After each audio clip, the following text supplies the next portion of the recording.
Bagi menghadapi lonjakan kes COVID-19 ketika ini, KKM telah memperkukuhkan ya pelan pengurusan COVID melalui 5 strategi.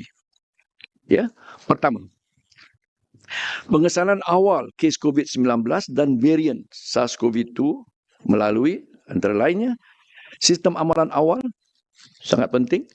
Ya, yang mana kalau dengan izin saya sebutkan Heightened Alert System HAS. Kita ada sistem amaran awal yang kita sentiasa pantau. Kedua, surveillance community di lokasi Sentinel surveillance ya, seluruh negara. Umpama ILI ataupun influenza-like illnesses yang patient ke hospital, ya, kita sentiasa pantau. Ya. Dan juga surveillance ya, melalui case severe acute respiratory ataupun SARI, ya, severe acute respiratory ya, infections itu SARI.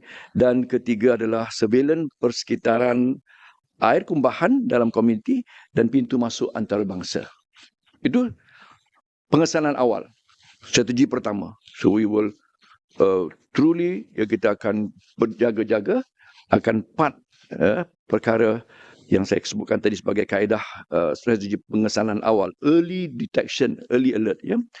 Strategi kedua, memperkasakan komuniti melalui amalan TRIS, TRIIS, iaitu pertama, test. The first T, test, ujian. Segera lakukan ujian pengesanan COVID-19 secara kendiri sekiranya bergejala. Ini satu nasihat, satu galakan.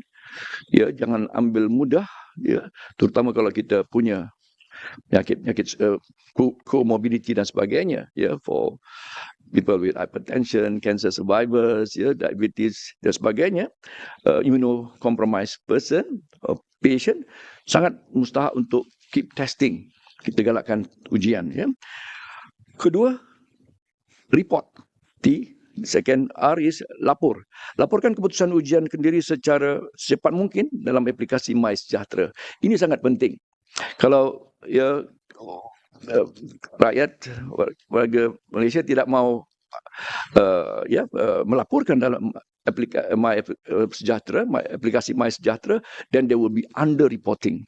Then our metrics, our angka-angka tu kalau kita sebut tentang contohnya sebagai CFR, case fatality rate dan sebagainya, semua angka-angka itu tidak akan menjadi satu yang sebenarnya sah. Sebab apa? Under reporting tak. Atau kalau kita buat ujian pun kita tidak mau naikkan ya sama ada positif atau negatif dalam MySejahtera kita. Ketiga, isolate, asing, ya.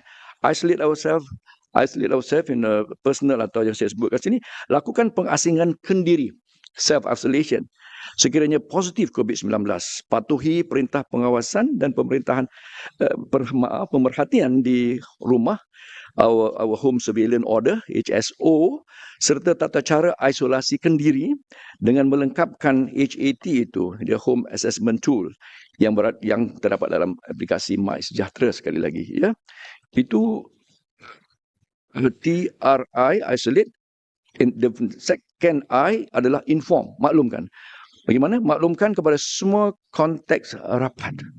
Kita sudah kembali kepada prosedur seumpama ingat semasa kita pandemik dulu. Maklumkan kepada semua konteks rapat supaya mereka memantau status kesihatan kendiri mereka dan lakukan ujian COVID-19 sekiranya mereka juga bergejala. So now it's so important that kita dah terlatih begitu kan.